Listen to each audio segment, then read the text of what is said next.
Hello friends, this is Malkit Sharma and welcome on my YouTube channel Biology by Malkit Sharma. So friends, आज का जो हमारा topic होगा वो होगा यूकैरियोटिक डीएनए रेप्लिकेशन। तो जैसे कि हमने सबसे पहली जो वीडियो थी हमारी वो डीएनए रेप्लिकेशन के कुछ की पॉइंट्स थे। उसके बाद हमने प्रोकैरियोटिक डीएनए रेप्लिकेशंस के बारे में देखा और जो आज हम पढ़ने जा रहे हैं वो आपका होगा यूकैरियोटिक डीएनए रेप्लिकेशंस। ओके, तो सबसे पहले हम ये देखने जा रहे हैं इसके अंदर कौन कौन सी हम आज के टॉपिक जो स्टडी करने जा रहे हैं वो देखते हैं। तो जो हमारा आज के टॉपिक्स होंगे उसके अंदर में देखेंगे कि जो यूकैरियोट्स हैं, यूकैरियोट्स के अंदर हम जो ओरिजिन ऑफ रेप्लिकेशन है वो कौन सा होगा। सबसे पहले तो हम ये देखेंगे कि जो ओरिजिन ऑफ रेप्लिकेशन है वो कौन सा होगा, और इसके लिए हम जो आज का जो ऑर्गेनिज्म या मॉडल ऑर्गेनिज्म जो यूज़ करने जा रहे हैं यूकैरियोट के अंदर वो हम यूज़ करेंगे सैक्रोमाइसीस सेरेविसी। मतलब सैक्रोमाइसीस सेरेविसी के बारे में हम आज पढ़ेंगे या देखेंगे कि इसके अंदर किस प्रकार से आपका डीएनए रेप्लिकेशन होता है, और ये क्या आपका यूकैरियोट है और ये एक ईस्ट है। Saccharomyces cerevisiae is east. तो जो ओरिजिन ऑफ रेप्लिकेशन है बेसिकली सैक्रोमाइसीस सेरेविसी के अंदर वो होता है आपका ARS, जिसको हम बोलते हैं autonomous replication sequence, autonomous replicating sequence ARS। तो ये ARS कैसे क्या होता है, क्या क्या कितने बेस पेयर का होता है, कौन कौन से इसके अंदर कंपोनेंट है, वो आज के टॉपिक के अंदर हम देखने जा रहे हैं। उसके बाद क्या है जो नेक्स्ट जो हम पढ़ेंगे वो होंगे आपके स्टेप्स, कि कौन कौन से स्टेप्स आपके इन्वॉल्व होते हैं किसके अंदर यूकैरियोटिक डीएनए रेप्लिकेशन के अंदर। वही सबसे पहले क्या हुआ, इनिशिएशन होगा। अब इनिशिएशन जब होगा, इनिशिएशन के अंदर बहुत सारी क्या होंगी, प्रोटीन्स क्या होंगी, इन्वॉल्व होंगी, है ना। अब वो कौन कौन सी प्रोटीन इसके अंदर आपकी इन्वॉल्व होती है उनके बारे में भी हम देखेंगे। तो सबसे पहली जो प्रोटीन होगी वो आपकी होगी ORC। जैसे कि प्रोकैरियोट था, प्रोकैरियोट के अंदर जो प्रोटीन हम सबसे पहले देखी थी वो DNA प्रोटीन थी।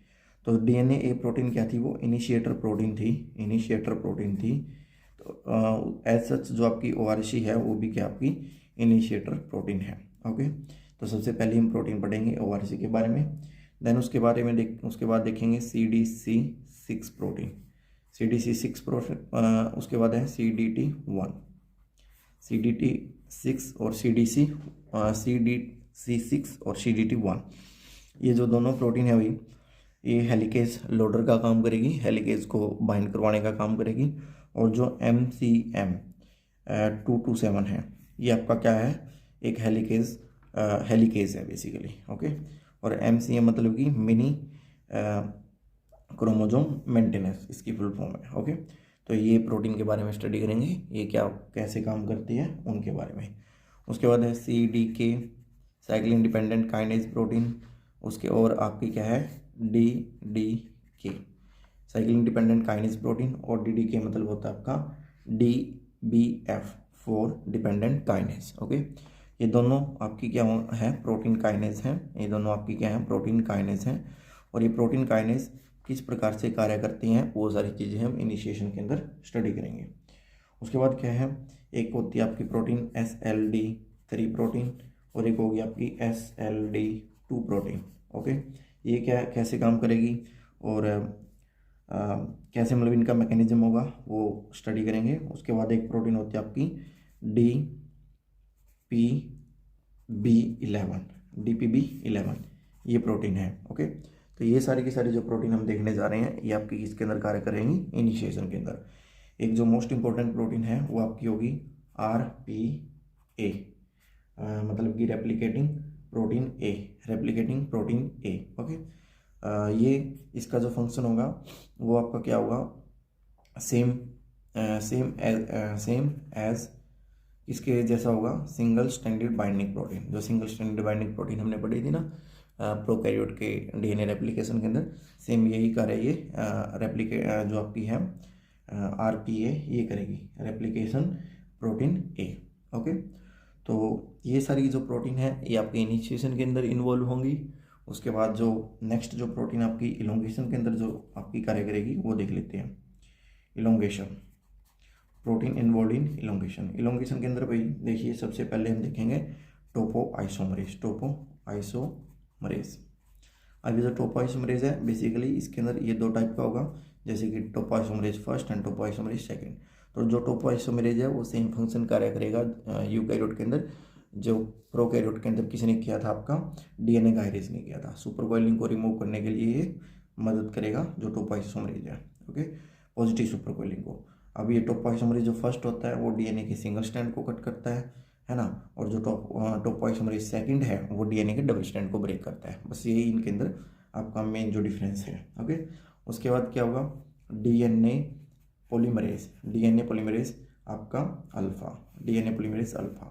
तो जो डीएनए पॉलीमरेज अल्फा है उसका सेम वर्क है जो डीएनए पॉलीमरेज आपका फर्स्ट था प्रोकैरियोट के अंदर, ओके। इसकी दो एक्टिविटी होंगी भी, एक तो 5 to 3 prime polymerase activity. 5 to 3 prime polymerase activity आपको पता ही है कि ये 5 to 3 डायरेक्शन में न्यूक्लियोटाइड को ऐड करता जाएगा, तो 5 to 3 प्राइम पॉलीमरेज एक्टिविटी है। उसके बाद दूसरी एक्टिविटी इसकी होगी भाई 5 to 3 ही इसकी होगी आरएनए रिमूवल एक्टिविटी। आरएनए को रिमूव भी आपका डीएनए पॉलीमरेज अल्फा ही करेगा, ओके। और पॉलीमरेज एक्टिविटी है और आरएनए को क्या कर रहा है, ये रिमूव कर रहा है, ओके। उसके बाद है भाई प्राइमर एडिशन, है ना। 5 to 3 प्राइम इसकी क्या होगी, प्राइमर को भी क्या करेगा, ये आरएनए प्राइमर को क्या करेगा, ऐड करेगा। तो 5 to 3 डायरेक्शन में आरएनए प्राइमर को क्या करेगा, ऐड करेगा, ओके। और जो आपका आरएनए रिमूवल है अल्फा के संग मतलब अल्फा के साथ साथ आपका आरएनएज एच है ना, फैन1 है, ये भी इनके अंदर कार्य करते हैं। तो डीएनए पॉलीमरेज अल्फा के बारे में देखेंगे। फिर आपका क्या हुआ, डीएनए पॉलीमरेज डेल्टा। बेसिकली जो डीएनए पॉलीमरेज डेल्टा है वो क्या करेगा, 5 to 3 prime polymerase activity show करेगा, ये भी पॉलीमरेज एक्टिविटी शो करेगा।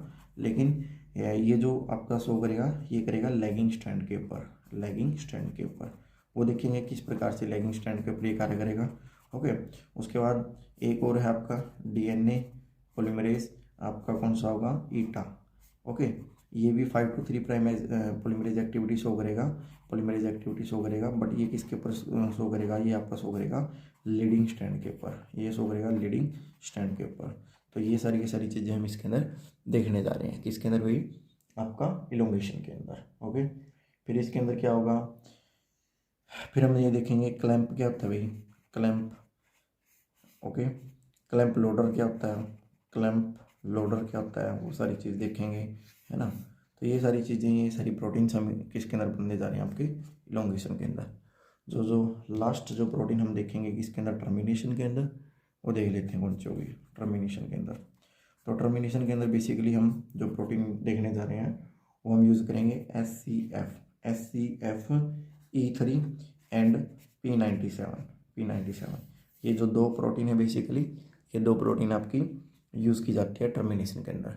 तो जो आज के हमारे टॉपिक्स होंगे बेसिकली वो ये हैं आपके। तो चलिए भाई, जैसे हमने प्रोकैरियोटिक डीएनए रेप्लिकेशन देखा था उसी प्रकार से हम यूकैरियोटिक डीएनए रेप्लिकेशन के बारे में स्टडी करते हैं। तो जो प्रोकैरियोट था उसके अंदर हमने मॉडल ऑर्गेनिज्म ई कोलाई लिया था। यहाँ पे हम ईस्ट को लेते हैं भाई, यहाँ पे हम क्या लेते हैं, ईस्ट को। ईस्ट के अंदर भी कौन सी ईस्ट है, वो होगी आपकी, वो होगी सैक्रोमाइसीस सेरेविसी, ओके। चलिए, तो सबसे पहले हम देखते हैं जो सैक्रोमाइसीस सेरेविसी है, यह हमने ये चीज़ देखी थी कि जो यूकैरियोट था उसका जो फर्स्ट वीडियो थी हमारी, जो यूकैरियोट था उसका जो डीएनए था वो लीनियर था, ओके। और जो प्रोकैरियोट था उसका डीएनए क्या था, सर्कुलर था। तो सपोज हम देख लेते हैं भाई, ये हमारा किसका डीएनए है, आपका this is a DNA of 5 to 3 and 3 to 5। ये हमारा क्या है, डीएनए ऑफ ईस्ट का डीएनए मान लीजिए। तो ये जो इतना पोर्शन आपको दिखाई दे रहा है इसके अंदर, ये जो इतना पोर्शन दिखाई दे रहा है, मान लीजिए इसका क्या है, ओरी मतलब ओरिजिन ऑफ रेप्लिकेशन। और जो ओरिजिन ऑफ रेप्लिकेशन है किसके अंदर, ईस्ट के अंदर, उस ओरिजिन ऑफ रेप्लिकेशन को हम बोलते हैं ARS। ARS होता है autonomous replicating sequence, autonomous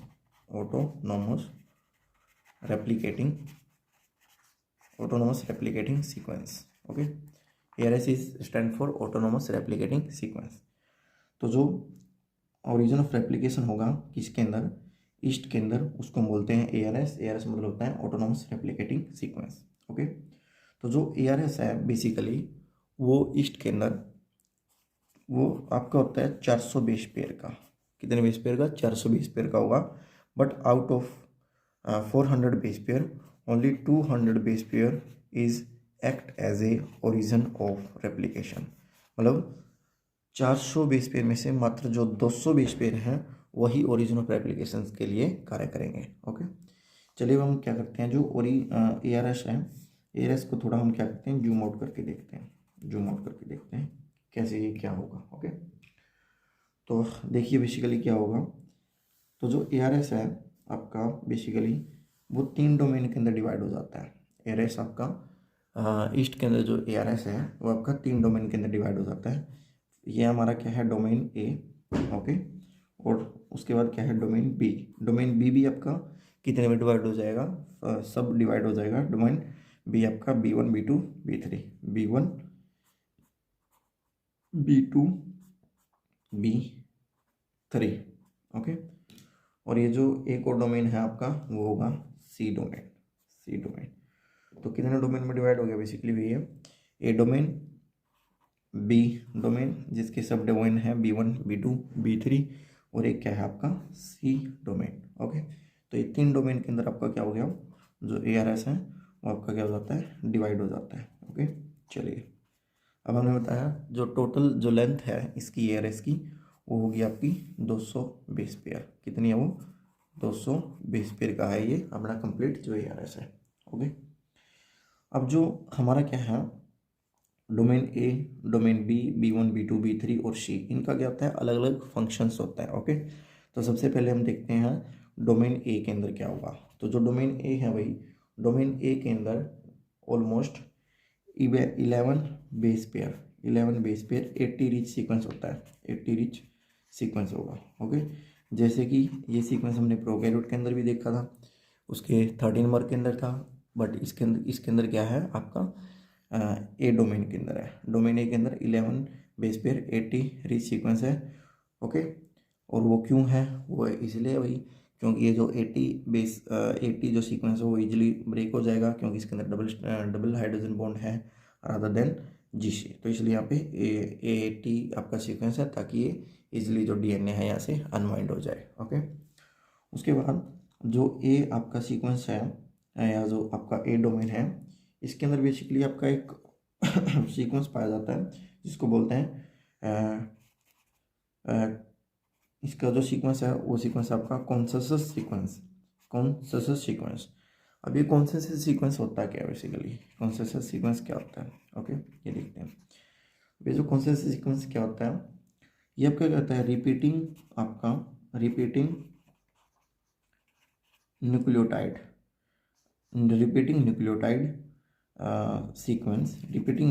sequence in various species. Okay, जैसे हम एग्जांपल के तौर पे नॉर्मल एग्जांपल के तौर पे देखते हैं, जैसे कि भाई मैन है। ओके, मैन के अंदर भी एडेनिन आ गया। ओके, और जो आपका मान लीजिए प्लांट है, प्लांट के अंदर भी क्या आ जाए, एडेनिन आ जाए। ये जो एडेनिन आपका आ रहा है, बार बार एडेनिन आ रहा है, तो ये जो न्यूक्लियोटाइड है, सेम न्यूक्लियोटाइड क्या हो रही है, रिपीट हो रही है। और ये सेम न्यूक्लियोटाइड जो रिपीट हो रही है, इसी सीक्वेंस को हम क्या बोलते हैं, कॉन्सेंसस सीक्वेंस इसको हम बोलते हैं। ओके, ठीक है। तो नेक्स्ट क्या है आपका, हमने A डोमेन के बारे में स्टडी किया। अब हम देखते हैं B डोमेन। अब जो B डोमेन है ये बेसिकली है क्या, B डोमेन के ऊपर क्या होता है, DNA बाइंडिंग सीक्वेंस है। ये आपका जो B डोमेन है, B domain is a DNA binding sequence. यहाँ पे जो DNA है वो बाइंड होगा, DNA बाइंडिंग सीक्वेंस का मतलब यहाँ पे क्या होगा, आपका इनिशिएटर प्रोटीन आपकी क्या आके होगी, आके इनिशिएटर प्रोटीन यहाँ पे बाइंड होगी, इसलिए इसको बोलते हैं DNA बाइंडिंग प्रोटीन। और यहीं पे जो DNA है, यहाँ पे जो DNA है, DNA की यहाँ पे क्या होती है, अनवाइंडिंग ऑफ DNA। DNA की ही यहाँ पे क्या होगी, आपकी अनवाइंडिंग होगी। तो ये हमारा क्या है, B डोमेन है।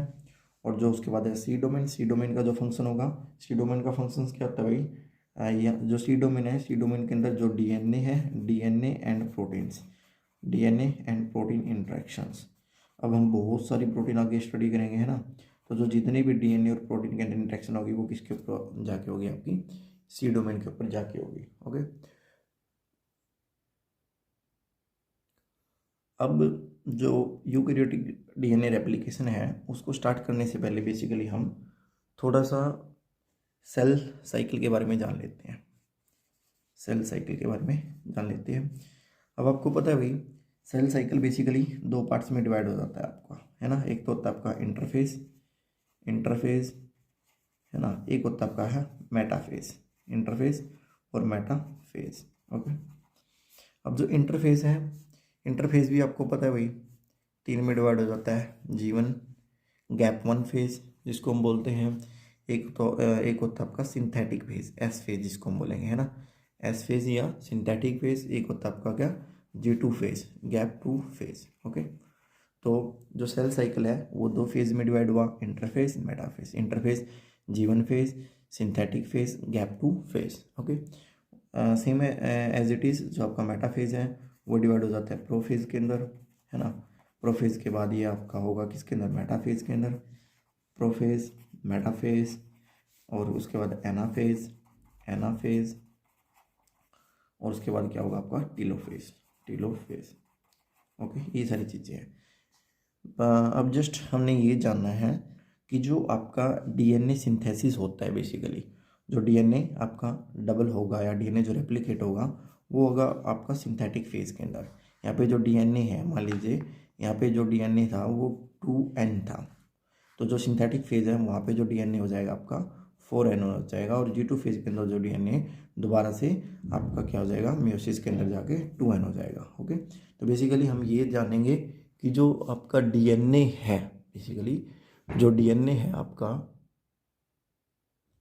तो जो डीएनए है बेसिकली आपका वो डीएनए रेप्लिकेट करता है किसके अंदर, सिंथेटिक फेज के अंदर। ओके, अब इनिशिएशन जब आपका स्टार्ट होगा तो वो इनिशिएशन स्टार्ट हो जाएगा G1 फेज के अंदर। ओके, फिर वो प्रोसीड करेगा आपका सिंथेटिक फेज से, फिर आपका वो प्रोसीड करेगा G2 फेज से। तो बेसिकली इन फेज को हम साथ के साथ स्टडी करते हुए चलेंगे कि किस फेज के अंदर बेसिकली क्या हो रहा है। ओके, तो ये था बेसिकली आपका सेल साइकिल के बारे में। तो चलिए अब हम इनिशिएशन से स्टार्ट करते हैं, किस प्रकार से आपका रेप्लिकेशन स्टार्ट होता है। तो फर्स्ट पॉइंट जो हम देखेंगे इसके अंदर इनिशिएशन है। तो जैसे हमने पीछे जो डीएनए है वो स्टडी किया, ये हमारा डबल स्टैंडर्ड डीएनए है किसका, आपका ईस्ट का, सैक्रोमाइसिस सेरेविसी का।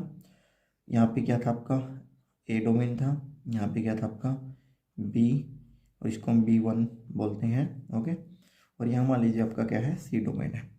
तो सबसे पहले भाई हमारी एक प्रोटीन आती है, उस प्रोटीन का नाम है आपका ORC।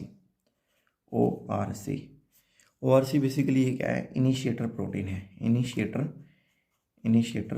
प्रोटीन है। ओके, पहले तो ये बताएंगे क्या आपकी इनिशिएटर प्रोटीन है।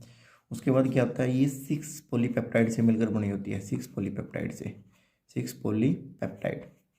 तो 6 पॉलीपेप्टाइड से मिलकर ये जो आपकी प्रोटीन है बनी होती है। और दूसरी बात है भाई कि जो ये है इसका जो मोलिकुलर वेट है बेसिकली वो 400 किलो डाल्टन, 400 किलो डाल्टन इसका क्या है, मोलिकुलर वेट है इसका 400 किलो डाल्टन। और उसके बाद है भाई ये जो प्रोटीन है वो बाइंड करेगी, ये जो ORC है वो बाइंड करेगी ए के साथ प्लस आपका B1 डोमेन के साथ। तो ये जो प्रोटीन है ORC ए के साथ बाइंड करेगी और B1 डोमेन के साथ बाइंड करेगी। तो सबसे पहले हमारी कौन सी प्रोटीन आती है भाई, ORC। ओके, तो सपोज ये हमारी क्या है, ORC है। ओके, दूसरी बात ये भाई ORC आपकी ATP डिपेंडेंट होती है। ओके, ORC किसके क्या डिपेंडेंट होती है, ATP। ओके, तो मान लीजिए ये इसके ऊपर क्या लगी है, आपकी ATP। ओके, तो ORC क्या है, आपकी ATP डिपेंडेंट है। ओके, तो जो ORC होगी वो आपकी क्या करेगी, आएगी और बाइंड हो जाएगी ए और B1 डोमेन के साथ। ओके, चलिए देखते हैं किस प्रकार से बाइंड हो रही है। जैसे वही आपका ये DNA है double standard, 5 to 3, 3 to 5 polarity वाला। यहाँ पे क्या है आपका A, ये आपका क्या है B1 और ये हमारा क्या है C। ओके, तो ये जो प्रोटीन आएगी, ये प्रोटीन आपकी आगे है ना इस तरीके से आएगी और ये दोनों डोमेन के ऊपर ऐसे बाइंड हो जाती है। ये आपकी क्या है ORC, ये है ORC आएगी, इस तरीके से बाइंड हो जाएगी। ओके, तो जो ORC आई है बेसिकली उसको क्या चाहिए, ATP चाहिए। तो जो ADP प्लस PI है आपका ATP में कन्वर्ट होगा, मतलब इसको ADP और PI से ATP मिलेगी और ATP मिलने से जो ORC है वो B1 और A डोमेन के साथ आके बाइंड हो जाती है। ओके, तो जैसे ही आपकी ORC यहाँ पे बाइंड हो जाती है तो जो फर्दर है ORC ये रिक्रूट करती है किसको, CDC6 को, CDC6। अब हमारा क्या आएगा CDC6। ओके, CDC6 बेसिकली है क्या, ये आपकी क्या है हेलिकेज लोडर है। CDC6 एक प्रोटीन है जो आपकी क्या है हेलिकेज लोडर है। ओके, पहला पॉइंट इसके बारे में यह है कि हेलिकेज लोडर है। दूसरी बात ये जो CDC6 प्रोटीन है ये आपकी क्या है अनस्टेबल है। दिस प्रोटीन इज अनस्टेबल मतलब अनस्टेबल क्यों अभी, क्योंकि ये जो प्रोटीन है बेसिकली ये 5 मिनट के अंदर क्या हो जाती है, हाफ क्या हो जाती है, डिग्रेड हो जाती है। तो जिसका हाफ लाइफ अगर हम बात करें वो 5 मिनट की है, 5 मिनट के बाद ये आपकी हाफ डिग्रेड हो जाती है। ओके, तो जो नेक्स्ट आपका आएगा प्रोटीन, जो नेक्स्ट प्रोटीन आपकी आएगी वो आपकी प्रोटीन आ रही है यहाँ पे कॉम्प्लेक्स के अंदर CDC6। तो मान लीजिए ये हमारी क्या है CDC6 है। Okay, CDC6। ओके, अब ये जो CDC6 है भाई ये भी ATP डिपेंडेंट है। अगर ये ATP डिपेंडेंट है तो ADP प्लस PI किस में कन्वर्ट हो रही है, ATP में। ओके, तो ये जो हमारी प्रोटीन है बेसिकली ये सीधा बाइंड हो जाएगी किसके अंदर, ORC के अंदर जाके ये आपकी बाइंड हो जाती है। ओके, किस प्रकार से होगी चलिए देख लेते हैं। वही हमारा क्या है भैया डबल स्टैंडर्ड DNA है। यहाँ पे हमारा क्या है A डोमेन है, यहाँ पे आपका क्या है B1 डोमेन है, ये आपका क्या है C1 डोमेन है। वही आपकी पोलैरिटी उसी तरीके से है। तो ये हमारी क्या था भाई ORC है बेसिकली, ORC है, ORC ATP डिपेंडेंट थी हमने देख लिया। और ORC के अंदर बेसिकली हमने क्या दिया है, हम बता रहे हैं ORC के अंदर है ना, ये ORC के अंदर आपकी कौन सी प्रोटीन बैठ जाती है आगे CDC6। Okay, CDC6। ओके, तो ये दोनों क्या है भाई ATP डिपेंडेंट है दोनों है ना, कौन ORC प्लस आपका CDC6। ओके, CDC6 ये दोनों क्या है भाई आपकी ATP डिपेंडेंट है। ओके, उसके बाद हम बात करते हैं किसकी, हेलिकेज की है ना, हेलिकेज भी आएगा, समझ रहे हो। अब हेलिकेज आएगा, हेलिकेज को जो लेके आने वाली प्रोटीन है वो प्रोटीन होगी आपकी CDT1, जिसको वो भी आपकी एक क्या है हेलिकेज लोडर है। ओके, वो भी आपकी क्या है हेलिकेज लोडर है। चलिए नेक्स्ट हम देखते हैं आगे क्या होगा। तो जो नेक्स्ट आपका प्रोसेस है वो इस तरीके से है, मान लीजिएगा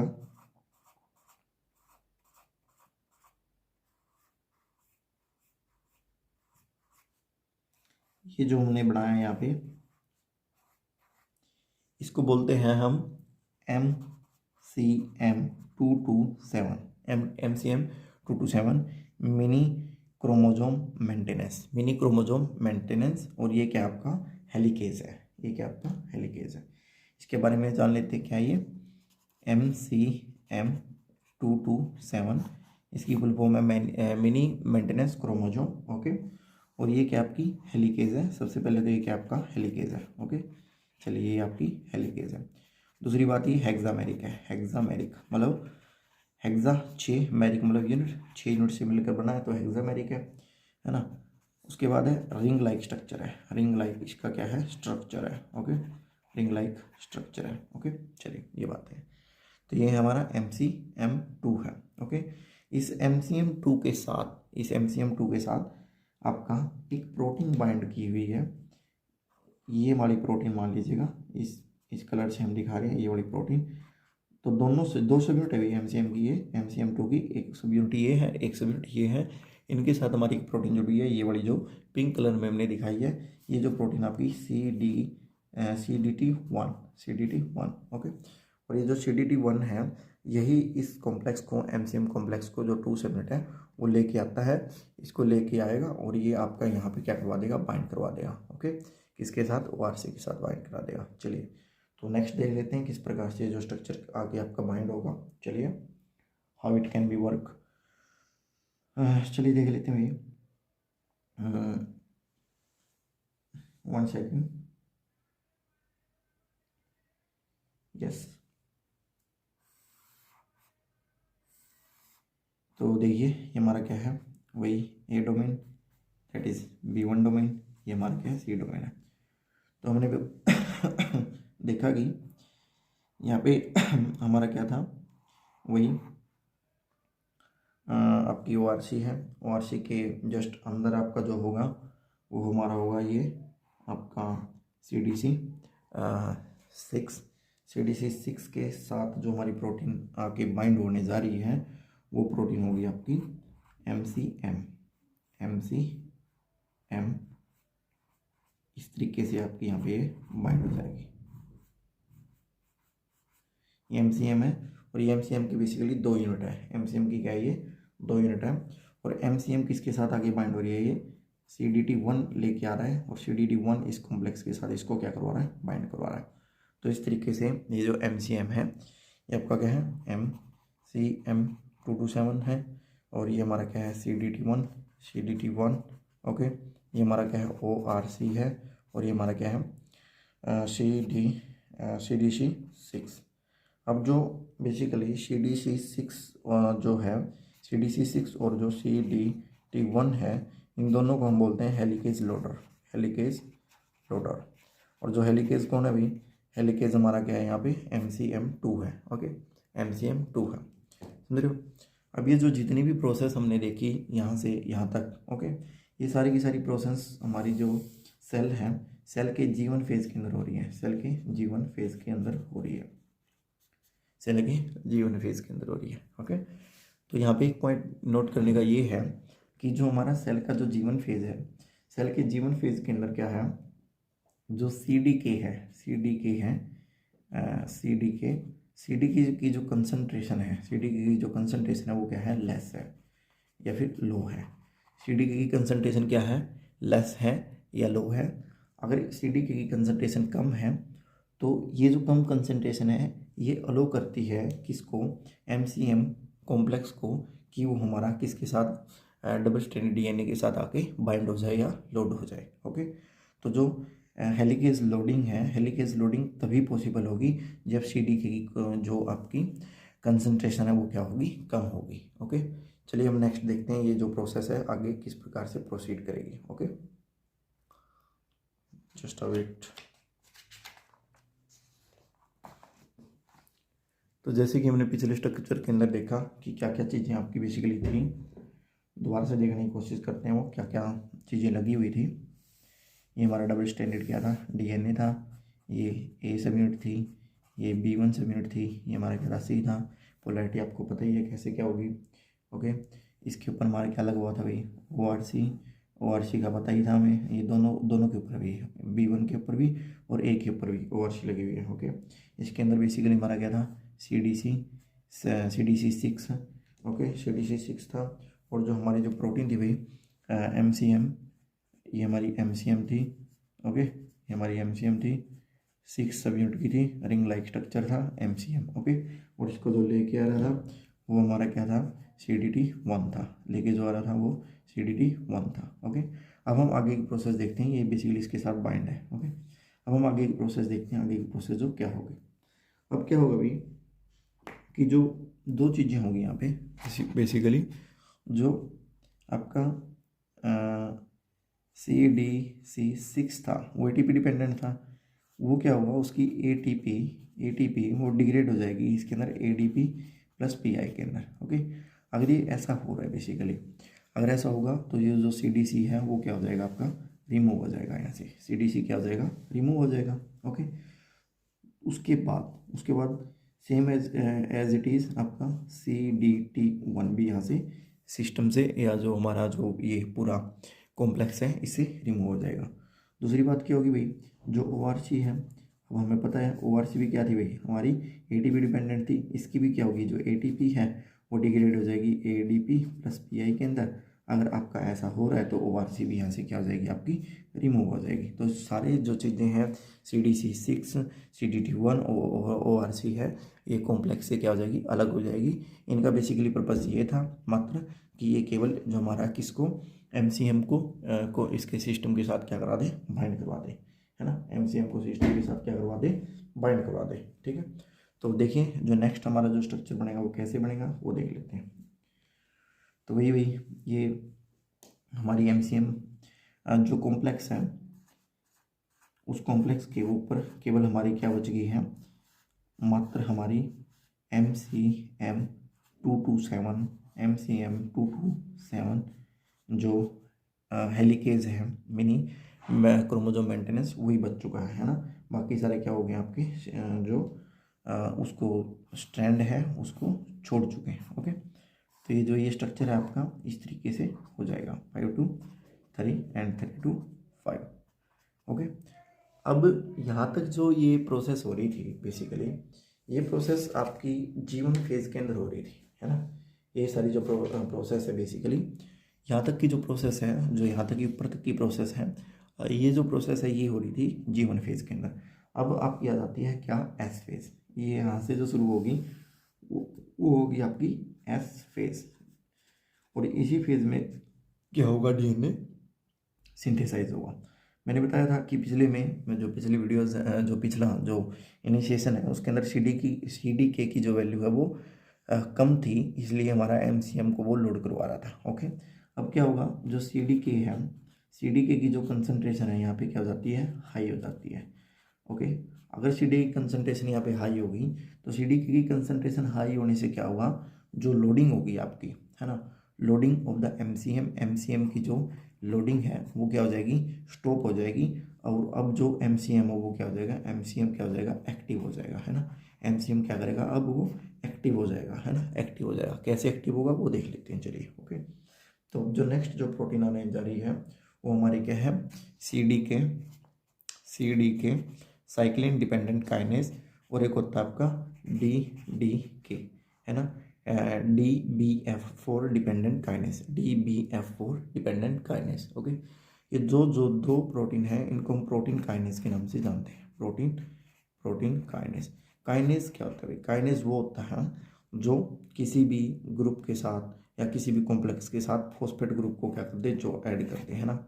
मतलब किसी भी, जैसे MCM को फॉस्फोराइलेट कर दिया, है ना, तो किसी भी रिएक्शन के अंदर फॉस्फेट ग्रुप को डाल दे, उसको हम क्या बोलते हैं, काइनेज बोलते हैं। ओके, तो प्रोटीन काइनेज CDK और DDK ये हमारी क्या है, प्रोटीन काइनेज है। ओके, चलिए तो हम देखते हैं आगे क्या होने जा रहा है, देखते हुए। तो जो नेक्स्ट है, जो हमने DDK डाला है, मान लीजिए DDK, है ना, DBF4 डिपेंडेंट काइनेज, ये बेसिकली क्या करता है, ये क्या करेगा, फॉस्फोराइलेट कर देगा। ये क्या रहेगा, फोस्फोराइलेट टू, किसको फॉस्फोराइलेट करेगा भाई, MCM को फॉस्फोराइलेट कर देगा, समझ रहे हो। मतलब कि इसके ऊपर क्या लगा देगा, फॉस्फेट ग्रुप, मान लो ये फॉस्फेट ग्रुप लगा दिया, है ना, इसके साथ भी ये फॉस्फेट ग्रुप लगा दिया। ओके, ये इसके साथ फॉस्फेट ग्रुप लगा दिया, ये इसके साथ फॉस्फेट ग्रुप लगा दिया। तो जैसे ही हमारा MCM कॉम्प्लेक्स फॉस्फोराइलेटेड हो जाएगा, ये हमारा MCM क्या हेलिकेज है, तो ये हेलिकेज है, ये DNA स्ट्रैंड को सेपरेट करना शुरू कर देगा। ओके, तो ये कारण है कि जो हमारा इनिशिएशन था या जीवन फेज था, जीवन फेज के अंदर जो हमारा MCM है वो फॉस्फोराइलेट नहीं था। अगर वो फॉस्फोराइलेट नहीं था तो वो हमारा इनएक्टिव फॉर्म में प्रेजेंट था। ओके, उसके बाद ये तो हमारा CDK का काम है। अब हम बात करते हैं भाई, सॉरी, DDK का काम है, अब हम बात करते हैं CDK की। ओके, CDK बेसिकली क्या करेगा, CDK क्या करता है, फॉस्फोराइलेट करेगा। CDK क्या करेगा, फॉस्फोराइलेट करेगा बेसिकली एक प्रोटीन जिसका नाम है SLD3 को फॉस्फोराइलेट कर देगा, और किसको फॉस्फोराइलेट करेगा, दूसरा फॉस्फोराइलेट करेगा SLD2 को। ओके, ये जो दोनों प्रोटीन है इनको ये क्या कर देता है, CDK क्या कर देता है, फॉस्फोराइलेट कर देता है ना।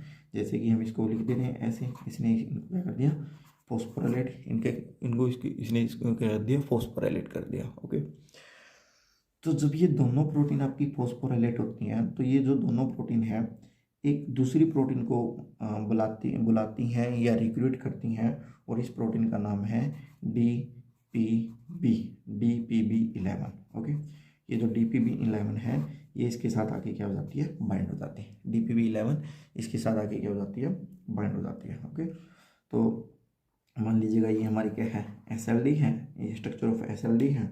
ओके, ये हमारा क्या स्ट्रक्चर ऑफ SLD3 का ये है, SLD2 का स्ट्रक्चर ये है मान लीजिएगा, और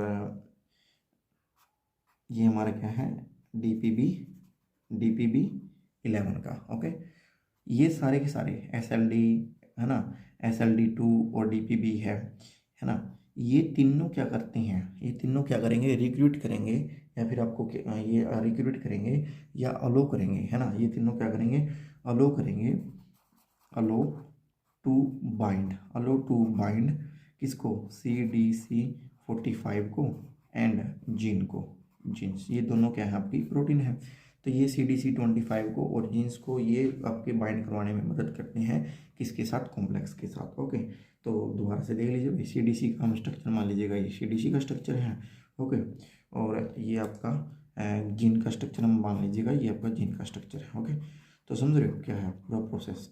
तो सबसे पहले क्या हुआ, देखिए DDK था, DDK ने फॉस्फोराइलेट कर दिया MCM को। ओके, इससे ये एक्टिव हो जाएगा। उसके बाद CDK था, CDK ने SLD को और SLD3 को और SLD2 को फॉस्फोराइलेट कर दिया। जब ये फॉस्फोराइलेट हो गए तो ये DPB11 के साथ बाइंड हो जाते हैं। जब ये तीनों कॉम्प्लेक्स बना लेते हैं तो ये अलो करते हैं CDC45 को और जीन्स को, ताकि ये बाइंड हो जाए किसके साथ, MCM के साथ या पूरे इस स्ट्रक्चर के साथ। ओके, तो किस प्रकार से स्ट्रक्चर के साथ बाइंड करते हैं, चलिए वो ड्रॉ। तो देखिए यहाँ पे जो SLD और SLD3 और SLD2 जो कॉम्प्लेक्स था ना, वो जुड़ा था, वो आपका क्या हो जाता है, डीफॉस्फोराइलेट हो जाता है। मतलब इनमें से इनसे फॉस्फेट ग्रुप आपका रिमूव हो जाएगा। जैसे ही इनसे फॉस्फेट ग्रुप रिमूव हो जाएगा, ये कॉम्प्लेक्स से आपके हट जाएंगे, है ना। अगर ये कॉम्प्लेक्स से हट जाएंगे तो आपका क्या, कौन कौन हट जाएगा, आपका जो DPB है ना, DPB11 था, वो भी आपका कॉम्प्लेक्स से क्या हो जाएगा, हट जाएगा, है ना। तो अगर ये सारे आपके कॉम्प्लेक्स से हट जाएंगे तो जो कॉम्प्लेक्स से जो बाउंड फॉर्म में रहेगा वो कौन कौन रहेगा, वो देख लेते हैं। ओके, ये भी आपका क्या है, MCM2 से 7।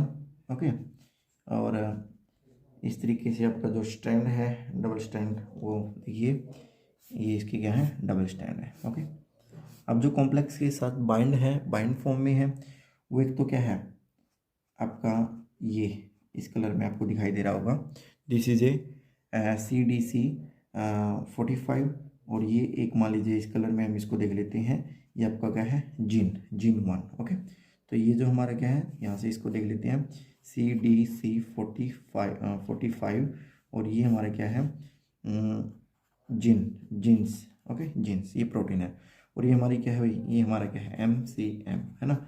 तो इन तीनों जो कॉम्प्लेक्स है, तीनों के जो मिलने से एक कॉम्प्लेक्स क्रिएट होता है, उस कॉम्प्लेक्स को बोलते हैं हम CMG कॉम्प्लेक्स। ये जो कॉम्प्लेक्स बना है CMG complex, C stand for CDC45, M stand for MCM and G stand for genes. Okay, तो ये हमारा जो कॉम्प्लेक्स यहाँ पे क्रिएट हो जाता है, इस कॉम्प्लेक्स का नाम है CMG कॉम्प्लेक्स।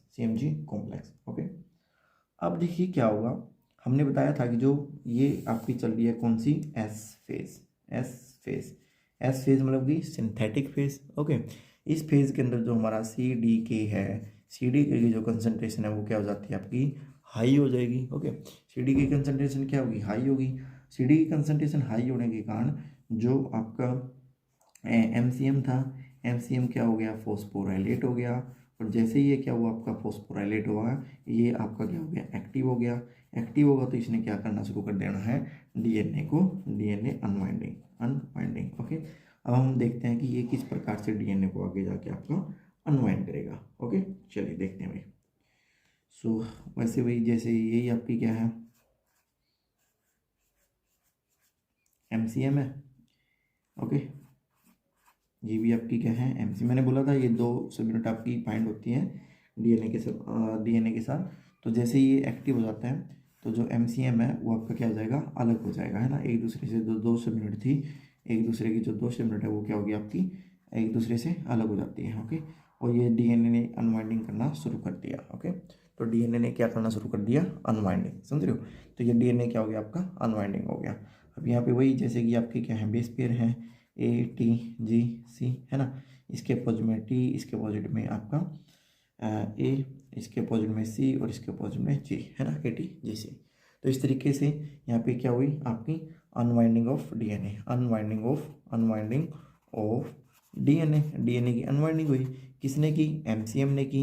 एमसीएम का किसका काम कर रहा है यहाँ पे, हेलिकेज का काम कर रहा है ना। ये सब यहाँ तक कोई दिक्कत आई थिंक नहीं होगी आपको।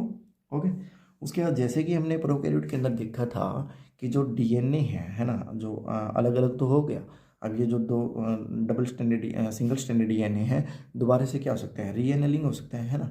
तो इस रीएनेलिंग को स्टॉप करने के लिए, रोकने के लिए हमने प्रोकैरियोट में एसएसबी डाला था, और यहाँ पे हम क्या डालेंगे, एक प्रोटीन आएगी, उस प्रोटीन का नाम आपका होगा आरपीए। आरपीए मतलब replication protein A, stand for replication. RPA is replication protein A. Okay, ये जो प्रोटीन होगी, जो ये प्रोटीन होगी बेसिकली, मान लीजिए ये इस प्रकार से होगी। ओके, आरपीए, ये आरपीए क्या करेगी, ये क्या करेगी, इनहिबिट करेगी। इनहिबिट का सिंबल है ये, इनहिबिट री annealing of single standard DNA. जो सिंगल स्टैंडर्ड डीएनए सेपरेट हुए हैं वो दोबारा से री एनेलिंग ना हो जाए, उनको स्टॉप करने के लिए हम क्या करते हैं, आरपीए प्रोटीन इसके अंदर डाल देते हैं। ओके, आरपीए प्रोटीन इसके अंदर डाल देते हैं। ओके, चलिए देखते हैं किस प्रकार से कराई रहेगी। मान लीजिएगा ये हमारा क्या है, वही this is over DNA which is separated. अब हम ना एक काम करते हैं, जो एमसीएम है उसको 6 रिंग में नहीं दिखा रहे, हम इसको जस्ट ऐसे दिखा रहे हैं, है ना। ओके, तो ये हमारा एमसीएम है, समझ रहे हो। ये अब हम इसको एमसीएम को इस तरीके से नोट करेंगे, क्योंकि हमारा जो आगे का फोकस होगा, हम बेसिकली किसके ऊपर फोकस करने जा रहे हैं, अनदर प्रोटीन के ऊपर। तो सपोज हम एमसीएम को इस तरीके से दिखा रहे हैं, आप चाहो तो आप इस तरीके से भी आप दोबारा से यहाँ पे ड्रॉ कर सकते हो। ओके, बट हमारा जो नेक्स्ट फोकस है वो अदर प्रोटीन्स के ऊपर है, तो हम एमसीएम को इस तरीके से दिखा रहे हैं। ओके, तो देखिए किस प्रकार से हमारा जो आरपी है वो कार्य करता है। तो जैसे हमने बताया था, यहाँ पे क्या है, ए है, यहाँ पे आपका टी है, यहाँ पे आपका जी है, यहाँ पे आपका सी है। ए के अपोजिट में आपका टी आता है, टी के अपोजिट में आपका क्या आता है, ए आता है, इसके अपोजिट में आपका सी आता है, इसके अपोजिट में आपका जी आता है। ओके, तो ये जो हमारी रेप्लिकेटिंग प्रोटीन है, बेसिकली रेप्लिकेटिंग प्रोटीन इनके बीच में ऐसे आके बाइंड कर जाएगी, है ना। इनके बीच में ऐसे आपकी क्या हो जाएगी, बाइंड कर जाएगी, और इनके बीच में आगे बाइंड करके ये क्या करेगी, इनहिबिट करेगी री एनेलिंग को, है ना।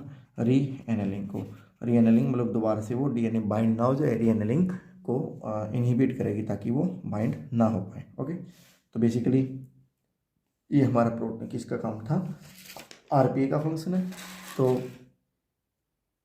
यहाँ तक जो हमने किया था वो हमारा क्या था, इनिशिएशन था। ओके, अब हम देखते हैं इलोंगेशन किस प्रकार से होगा। ओके, इलोंगेशन किस प्रकार से होगा, तो इलोंगेशन के अंदर सबसे पहले हम क्या स्टडी करेंगे, चलिए वो देखते हैं भाई, कौन सा एंजाइम या कौन सा प्रोटीन आपकी कार्य करेंगी, है ना, वो देख लेते हैं। चलिए, तो ये हमारी वही एमसीएम है ना। एमसीएम के साथ ये हमारा डबल स्टैंडर्ड है, अंदर क्या है, सिंगल स्टैंडर्ड है, जिसके ऊपर क्या है, आरपीए बाइंड है, रेप्लिकेटिंग प्रोटीन ए बाइंड है।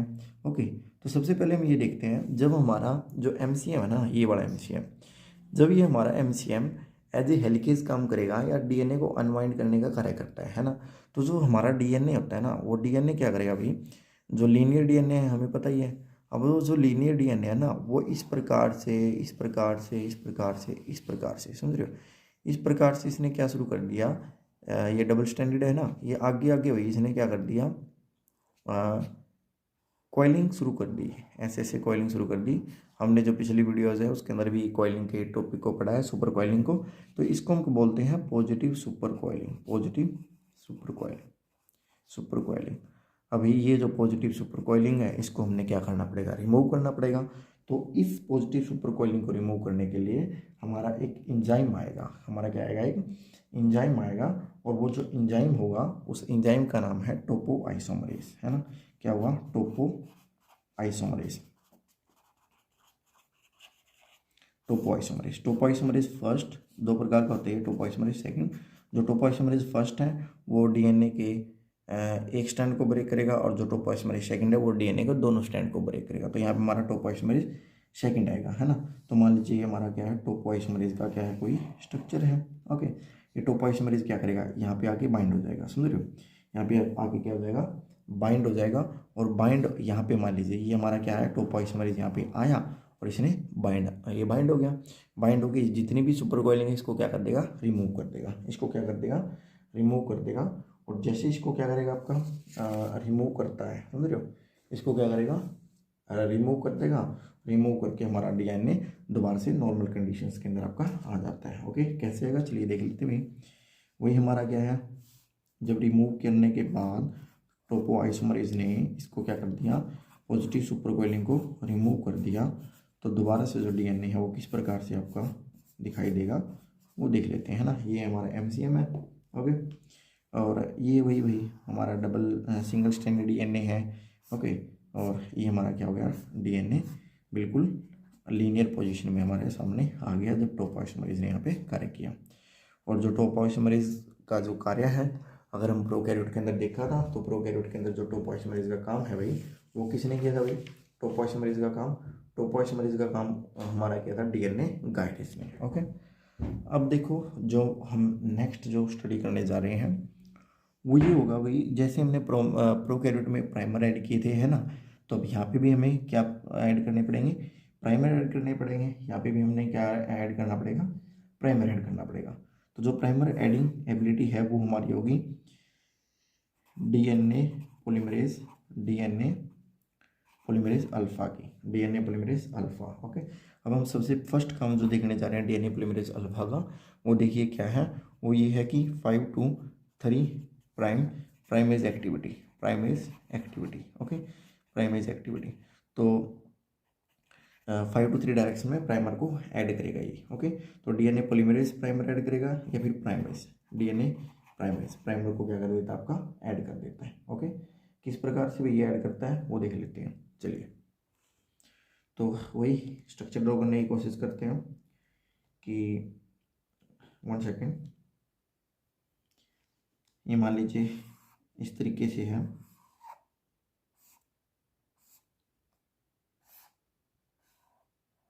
ओके, अब हम मान लेते हैं ये हमारा एमजीएम है जो हेलिकेज का काम कर रहा है, इसको रिमूव कर रहे हैं, है ना।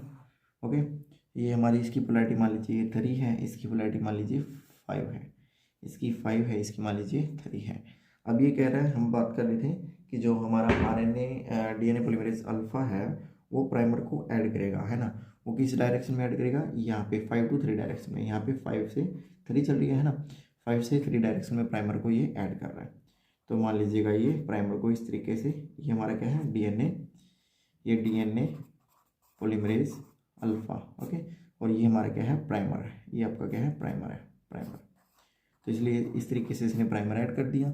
और इस साइड में प्राइमरी इस डायरेक्शन में रहेगा, है ना, क्योंकि 5 इस साइड है ना। तो ये हमारा क्या है, डीएनए पॉलीमरेज अल्फा। ओके, तो डीएनए पॉलीमरेज अल्फा है, इसने यहाँ पे ऐसे आपका प्राइमर ऐड कर दिया। चलिए अब हम इसको थोड़ा सा यहाँ से इसको क्या करेंगे, जूम आउट करके देखेंगे, जूम आउट। ओके, किस तरीके से प्राइमर ऐड कर रहा है आपका, चलिए देख लेते हैं how it can B work now, let's see here. तो जैसे भाई हमारा ये क्या है, पोलैरिटी हमने बताई थी, ये 3 to 5 है। ओके, यहाँ पे हमारा क्या आया, आपका आया डीएनए पॉलीमरेज अल्फा ने ये हमारे क्या ऐड कर दिए, प्राइमर ऐड कर दिए। डीएनए पॉलीमरेज अल्फा ने ये हमारा क्या कर दिया, प्राइमर ऐड कर दिया। जो प्राइमर होगा आरएनए प्राइमर होगा, और वो बेसिकली 8 से लेकर 10 न्यूक्लियोटाइड लॉन्ग होगा। ओके, तो फर्स्ट एक्टिविटी तो हमने ये देखी कि इसने आरएनए प्राइमर को ऐड कर दिया। अब दूसरी एक्टिविटी जो डीएनए पॉलीमरेज की अल्फा की जो दूसरी एक्टिविटी है, वो एक्टिविटी देखिए वो एक्टिविटी क्या होगी, वो एक्टिविटी होगी भाई 5 to 3 prime polymerase activity, 5 to 3 prime polymerase activity. समझ रहे हो। यहाँ पे ना ये पॉलीमरेज भी ऐड कर देगा, सॉरी यहाँ पे ना कुछ ये आपके न्यूक्लियोटाइड भी ऐड कर देगा, समझो यहाँ पे कुछ न्यूक्लियोटाइड भी ऐड कर देगा। चलिए कैसे कर देगा वो देख लेते हैं ना। तो जैसे ये हमारा क्या था, वही डीएनए है, ओके। ये इसने यहाँ पे प्राइमर ऐड किए हैं, प्राइमर ऐड किया है जो हमारा आरएनए प्राइमर है। इसने ना कुछ न्यूक्लियोटाइड भी ऐड कर दिए, इसने कुछ ये न्यूक्लियोटाइड भी ऐड कर दिए जो हम ब्लू के साथ दिखा रहे हैं। और ये हमारा क्या है, डीएनए पॉलीमरेज अल्फा है, ओके। तो ये जो ऐड किए थे भाई, ये हमारा क्या है, आरएनए प्राइमर है। और ये जो ऐड किए हैं इन्होंने, ये डीएनए का ऐड किया है ना। तो हम इसको बोलते हैं, ये अगर हम इसको बोलें तो ये हमारा है एनटीपी, ये हमारा क्या है, एनटीपी है। और ये अगर हम बोलें तो ये क्या है, डीएनटीपी, ओके। तो हमारे डीएनए पॉलीमरेज अल्फा ने यहाँ पे 2 काम किए। अब दूसरी बात, महत्वपूर्ण बात ये है कि जो डीएनए पॉलीमरेज फर्स्ट था प्रोकैरियोट के अंदर उसी जैसा सेम काम कर रहा है हमारा डीएनए पॉलीमरेज अल्फा यूकैरियोट के अंदर।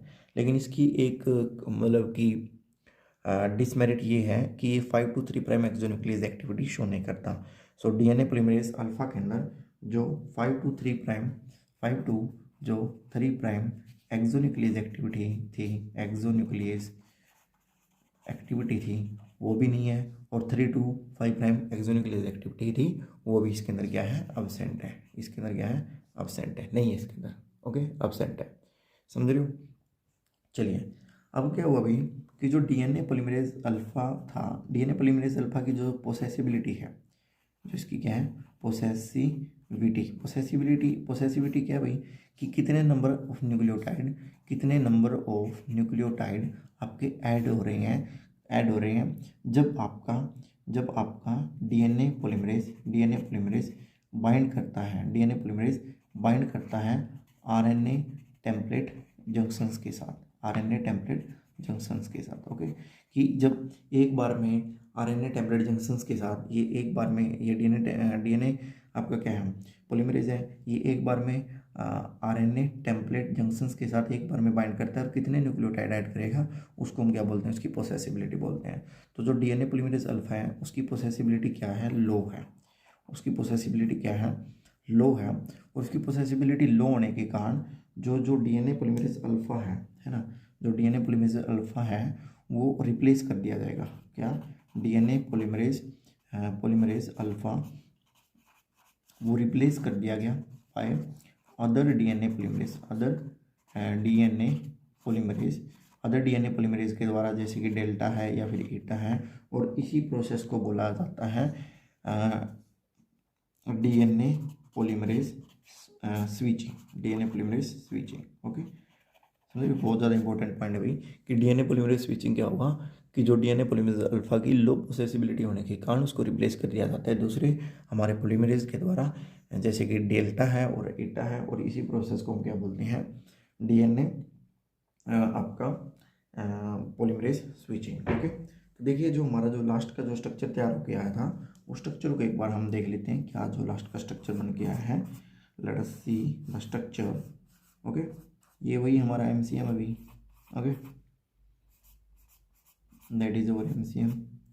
अब ये जो हमारा क्या है, डबल स्टैंडर्ड डीएनए है, इस तरीके से इनको ये सेपरेट करता जा रहा है ना। ये आपका क्या है, सिंगल स्टैंडर्ड आपका जो डीएनए सेपरेट आउट हुआ था act as a template, okay. ये हमारा क्या है, प्राइमर जो डिज़ाइन किया था किसने, डीएनए पॉलीमरेज अल्फा ने। ये जो हमारा न्यूक्लियोटाइड डिज़ाइन किया है, जो डीएनटीपी डिज़ाइन किया है डीएनए पॉलीमरेज अल्फा ने, ठीक है। सेम है एज इट इज़ यहाँ पे भी होगा। ये आपका क्या है, एनटीपी है, ओके।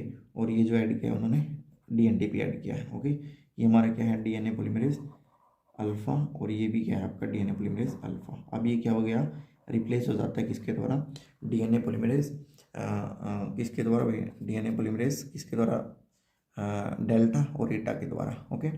वो हम आगे देखते हैं। अब देखिए भाई, अब हम जो नेक्स्ट पॉइंट है वो देखने जा रहे हैं क्लैंप के बारे में, ओके। क्लैंप के बारे में, क्लैंप क्या होता है, क्लैंप बेसिकली एक प्रोटीन होता है। सबसे पहले समझिए, क्लैंप एक बेसिकली क्या होता है, प्रोटीन होता है। और वो जो क्लैंप होता है वो डीएनए पॉलीमरेज के साथ क्या करता है, डीएनए पॉलीमरेज या तो आप डेल्टा लगा लीजिए या डीएनए पॉलीमरेज ईटा लगा लीजिए, जब देखिए जहाँ यहाँ पे हमारी स्विचिंग हुई है ना, स्विचिंग होगी तब जो डीएनए पॉलीमरेज डेल्टा है और जो डीएनए पॉलीमरेज ईटा है उसको जो लेके आएगा वो हमारा होगा क्लैंप। ओके, तो क्लैंप के द्वारा, क्लैंप बेसिकली एक प्रोटीन है जो डीएनए पॉलीमरेज की जो पोसेसिबिलिटी है उस पोसेसिबिलिटी को इंक्रीज कर देता है। कैसे कर देता है?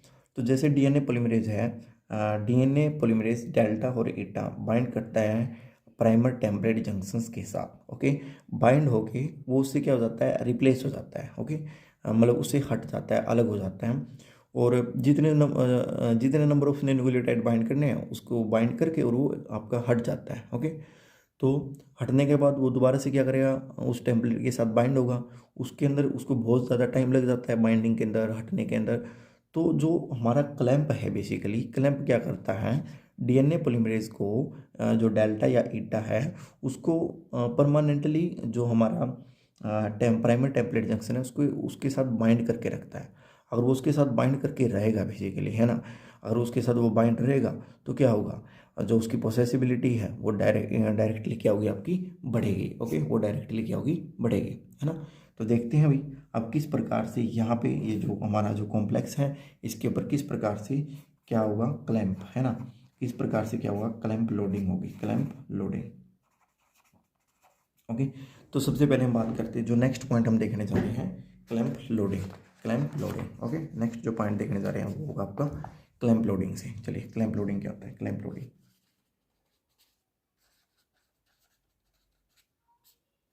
तो जो क्लैंप लोडिंग है, बेसिकली क्लैंप लोडिंग करने के लिए हमारी एक प्रोटीन कार्य करती है, उसको हम क्लैंप लोडर के नाम से जानते हैं, उसको हम क्या बोलेंगे, क्लैंप लोडर के नाम से। चलिए देखते हैं कैसे क्या होगा अभी। ओके, तो जो है एक प्रोटीन आएगी जिस प्रोटीन का नाम है RFC, प्रोटीन का नाम है RFC, replication factor C, replication factor C, replication factor C। Okay, RFC ये सबसे पहले ये क्या करेगी, ये क्लैंप लोडर है, इसको बोलते हैं हम क्लैंप लोडर, क्लैंप लोडर। अब जो क्लैंप अभी है ना, क्लैंप आएगा, क्लैंप को लोड करने के लिए तो किसी प्रोटीन की जरूरत पड़ेगी। ओके, तो इस प्रोटीन को बोलते हैं हम, और ये जो प्रोटीन होगी वो आपकी क्या होगी, RFC। ओके, तो देखिए हम क्या करते हैं, इसका स्ट्रक्चर ड्रॉ करने की कोशिश करते हैं RFC का।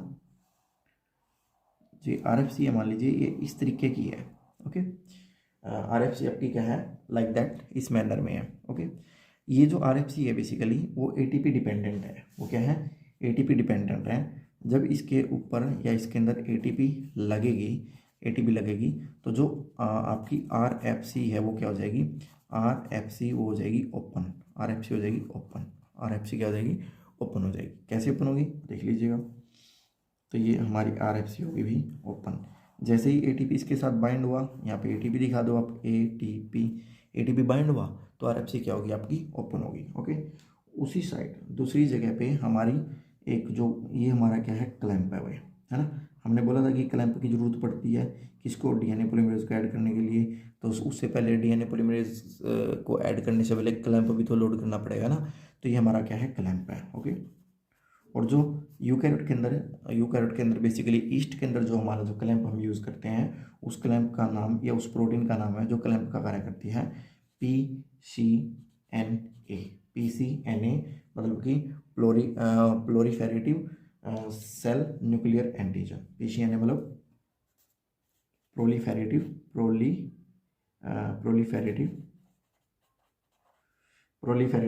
Cell nuclear antigen, proliferative cell nuclear antigen. ये हमारा एज ए क्लैंप करेगा, ये हमारा क्या है, क्लैंप है। तो ये क्या होगा भाई, इनके बीच में ये जो क्लैंप है, ये जो हमारा क्लैंप लोडर है और क्लैंप है, इनके बीच में क्या होगी, इंट्रैक्शन होगी। क्या होगी, इंट्रैक्शन होगी। ओके, इंट्रैक्शन होगी भाई, इंट्रैक्शन होगी क्या होगा भाई, देखते हैं क्या होगा।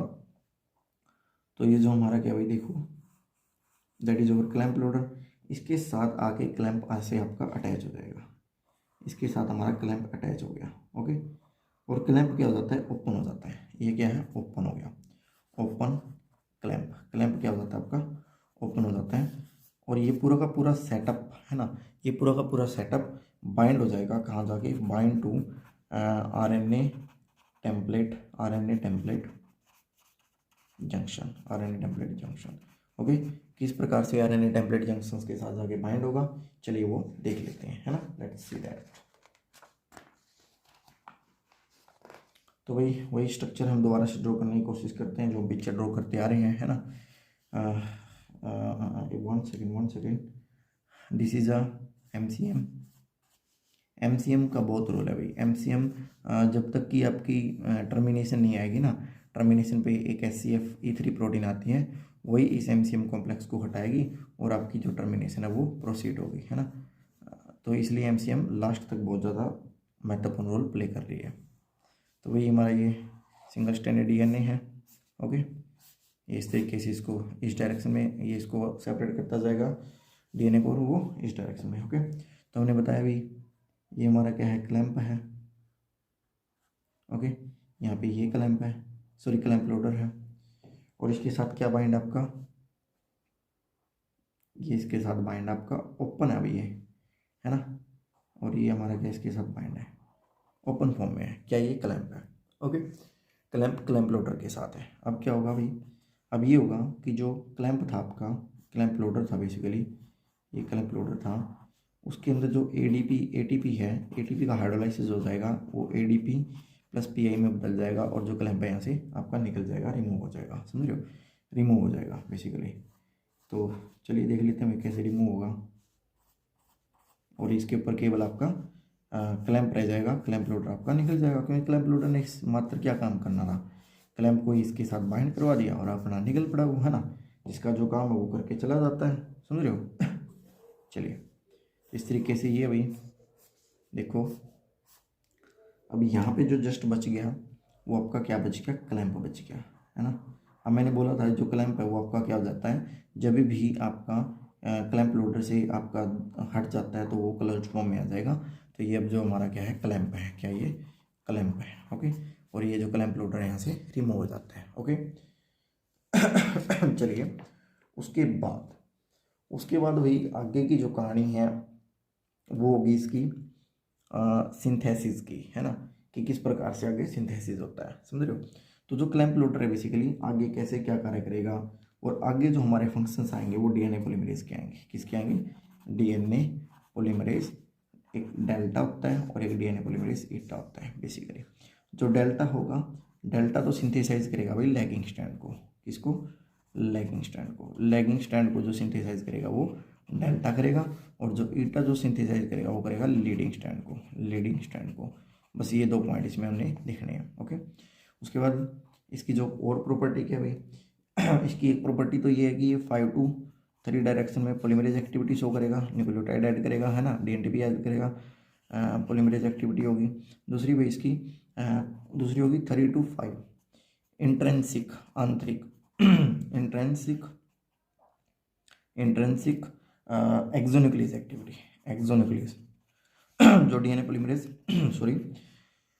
जो डीएनए पॉलीमरेज अल्फा में नहीं थी, तो इसकी है intrinsic 3 to 5 intrinsic exonuclease activity. Okay, तो चलिए देखते हैं, सपोज जो ये हमारा क्लैंप है, क्लैंप इस डीएनए पॉलीमरेज को लेके आ रहा है। ओके, कैसे लेके आ रहा है चलिए देख लेते हैं।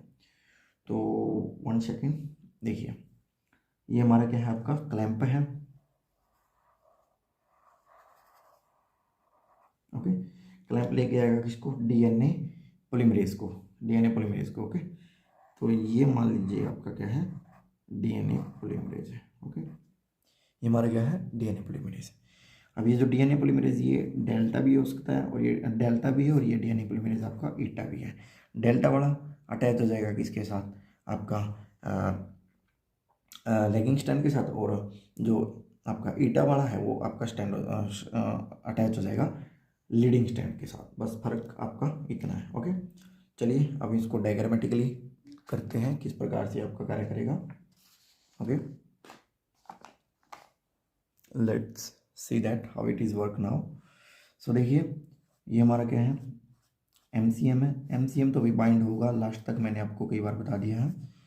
ओके, तो एमसीएम तो बाइंड रहेगा, क्योंकि उसका काम ही वही हेलिकेज का है, लास्ट तक वो उसको क्या कर देगा, अनबाइंड करता जाएगा, है ना।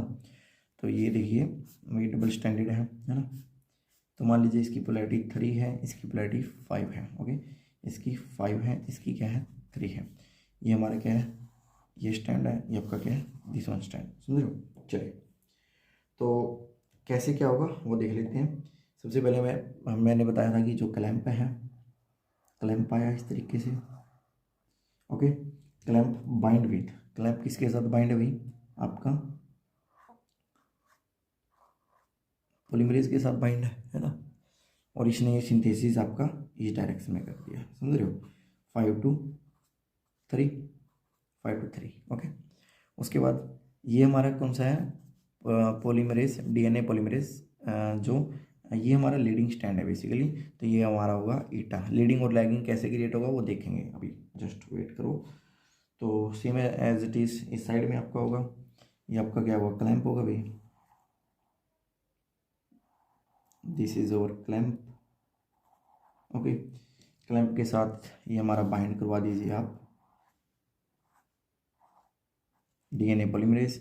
और ये जो डीएनए पॉलीमरेज आपका मान लीजिए डेल्टा है, ये अटैच है किसके साथ, आपका लैगिंग स्टैंड के साथ। अब ये लैगिंग और लीडिंग कैसे क्रिएट होगा वो देख लीजिएगा। ये हमारा क्या है, सिंथेसिस हुआ 5 to 3, ओके। तो इस तरीके से इन्होंने अपना काम या सिंथेसिस शुरू कर दिया, समझ रहे हो। चलिए अब क्या है, ये जो है, ये जो यहाँ पे ये जो डीएनए, ये जो हेलिकेज है, इस डायरेक्शन में क्या करेगा, ये क्या करेगा, इसको ओपन करेगा, है ना। ये किस डायरेक्शन में आपका ओपन करेगा, ये इस डायरेक्शन में ओपन करेगा, समझ रहे हो। तो जब ये आपका इस डायरेक्शन में ओपन कर रहा है ना, ये दोनों ऐसे ओपन करेंगे तो किस प्रकार से ओपन होंगे, चलिए देख लेते हैं, okay. Let us C that how it can B work now. DNA ये इस साइड में आपका ओपन हो रहा है, तो देखिए just wait for second, helicase अपना काम कर रहा है। देखिए इसकी जो पोलैरिटी है, अगर हम यहाँ पे पोलैरिटी की बात करें, यहाँ पर हमारा क्या है, हेलिकेज लोडर है, that is your helicase loader. Helicase loader के साथ आपका अटैच है क्या, हमारा डीएनए पॉलीमरेज ईटा, है ना। इसने सिंथेसाइज कर दिया इस डायरेक्शन में, 5 to 3 डायरेक्शन में, 5 to 3 डायरेक्शन में सिंथेसाइज कर दिया। ये हमारी क्या है, 3 to 5, है ना। ये हमारा क्या है, 5 to 3। अब लेकिन यहाँ पे देखिए, देखने की बात ये है कि यहाँ पे इन्होंने ये सिंथेसाइज किया था,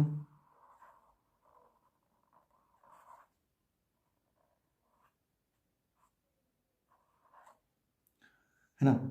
यहाँ पे देखो मेन बात ये है कि जो यहाँ से इन्होंने सिंथेसाइज किया था, इससे जो हमारा जो हेलिक्स है वो आगे बढ़ गया, है ना। आगे बढ़ने से क्या होगा भाई, आगे बढ़ने से जो ये स्टैंड है बेसिकली वो ऐसे, यहाँ से ये जो डबल स्टैंड था वो सिंगल स्टैंड में बदल गया। लेकिन इसने तो सिंथेसाइज कहाँ से किया था, यहाँ से यहाँ किया था। इसका सिंथेसाइज क्या है, 5 to 3 है ना। ये इस डायरेक्शन में तो सिंथेसाइज नहीं कर पाएगा, इसलिए दोबारा से यहाँ पे क्या होगा, आपके प्राइमर ऐड होंगे, डीएनए पॉलीमरेज अल्फा आएगा, फिर डीएनए पॉलीमरेज आपका ईटा डेल्टा आएगा, है ना। ये तो क्या डीएनए पॉलीमरेज ईटा है और ये हमारा डीएनए पॉलीमरेज डेल्टा है ना। तो ये दोबारा से यहाँ पे बाइंड होंगे भाई, समझ रहे हो। तो दोबारा से ये हमारा क्या होगा, वही हमारा हेलिकेज लोडिंग होगी और ये हमारा क्या होगा, डीएनए पॉलीमरेज आएगा, कौन सा, डेल्टा। और दोबारा से इसने इस डायरेक्शन में फिर ये सिंथेसाइज करना है, समझ रहे हो। तो दोबारा से इसने इस डायरेक्शन में सिंथेसाइज करना है। तो जैसे कि हमें प्रोकैरियोट में देखा था कि जो ये सिंथेसाइज है, एक तो हमारा क्या है, कॉन्टिन्यूस स्टैंड बन रहा है, कॉन्टिन्यूस स्टैंड बन रहा है ना। और इस कॉन्टिन्यूस स्टैंड को बोला गया था लीडिंग स्टैंड। लीडिंग स्टैंड किसने बनाया, ईटा ने बनाया। और ये एक हमारे क्या हैं, दो, ये डिसकॉन्टिन्यूस स्टैंड है भाई, डिसकॉन्टिन्यूस स्टैंड, डिसकॉन्टिन्यूस स्टैंड, ये जो डिसकॉन्टिन्यूस स्टैंड है, ओके, ये कौन बना रहा है, आपका डेल्टा बना रहा है, समझ रहे हो। और ये जो डिसकॉन्टिन्यूस स्टैंड है वो डेल्टा बना रहा है। और दूसरी बात हम ये याद रखेंगे, ये जो दो स्टैंड, छोटे छोटे जो स्टैंड बने हैं, इनको हम बोलते हैं Okazaki, Okazaki, Okazaki fragment, Okazaki fragment, समझ रहे हो, ओकाजाकी फ्रैगमेंट्स। तो ये आपका क्या है, ओकाजाकी फ्रैगमेंट हो, समझ रहे हो। तो इस प्रकार से हमारा लीडिंग स्टैंड और लैगिंग स्टैंड का क्रिएशन होता है, ओके। अब लगभग हमारा सारी जो प्रोसेसेस हैं सिंथेसिस की, स्टैंड आपके बन चुके हैं। लेकिन अब हमारा जो नेक्स्ट स्टेप आएगा वो हमारा आएगा प्राइमर रिमूवल का, जैसे कि हमने किसके अंदर किया था भाई, हमारा डीएनए पॉलीमरेज, सॉरी, जैसे कि मैंने प्रोकैरियोट के अंदर किया था, वैसे इसके अंदर हम प्राइमर रिमूवल करेंगे, प्राइमर रिमूवल। अब प्राइमर कहाँ पे है भाई, एक प्राइमर तो यहाँ पे लगा हुआ है, समझ रहे हो। एक प्राइमर आपका यहाँ पे लगा हुआ है, एक प्राइमर ये लगा हुआ है। इन प्राइमर को हम क्या करेंगे, रिमूव करते हैं। चलिए इन प्राइमर को रिमूव करते हैं, आपको दिखाते हैं भाई कैसे प्राइमर रिमूव होंगे ये। ओके,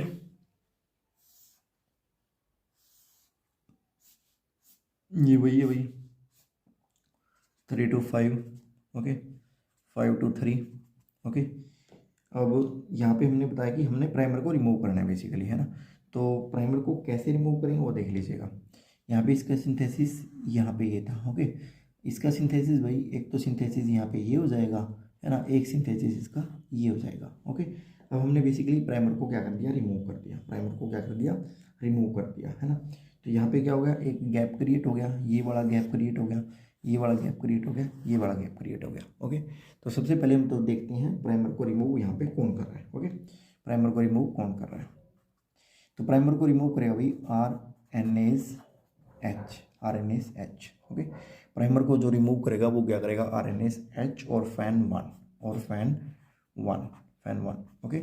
ये आपका दो मैकेनिज्म से करेगा या दो तरीके से करेगा। तो इसको हम क्या करते हैं, थोड़ा जूम आउट करते हैं इसको, थोड़ा जूम आउट करते हैं सीक्वेंस के थ्रू, इसको समझने की कोशिश करते हैं कैसे होता है, ओके।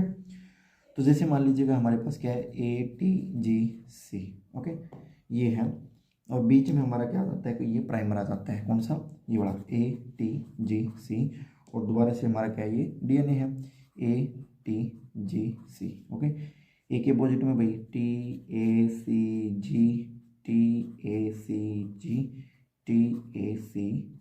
ओके। ये मान लीजिएगा इसकी पोलैरिटी 5 है, यहाँ पे इसकी पोलैरिटी 3 है, ओके, ये है, और समझ रहे हो। अब ये RNase जो H आएगा, सबसे पहले हमारा इसके अंदर क्या आएगा, RNaseH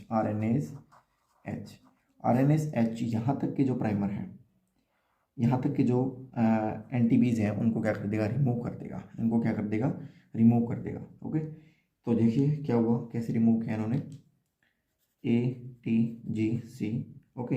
और यहाँ पे केवल एक जो प्राइमर बच गया वो आपका क्या बच गया, A का बच गया, है ना। आगे क्या है आपका ATGC, है ना। सेम इसका ये है TACG, और यहाँ पे क्या हो जाएगा TACG,